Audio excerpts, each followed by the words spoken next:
అనేటువంటిది మీరు అన్నారు.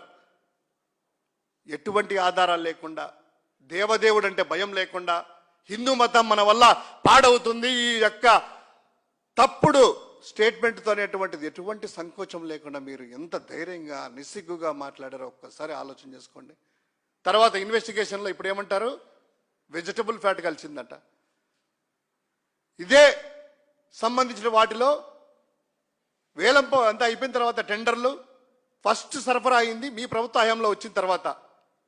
అదే ఛార్జ్ షీట్లు అయితేనేమి, అదేవిధంగా మీ యొక్క ఈఓ స్టేట్మెంట్లో చెప్పినటువంటిది వచ్చిన తర్వాత అది రిజెక్ట్ అయిందట. అదే కంపెనీకి సంబంధించిన నెయ్యి జూన్ జూలైలో రిజెక్ట్ అయితే ఆగస్టులో మళ్ళీ వాడారంట. ఇదే ఈఓ గారు చెప్పారే. మరి ధర తక్కువ అంటున్నారు. మీ హయాంలో మా హయాంలో కంటే మీ హయాంలో ఎక్కువ కదా.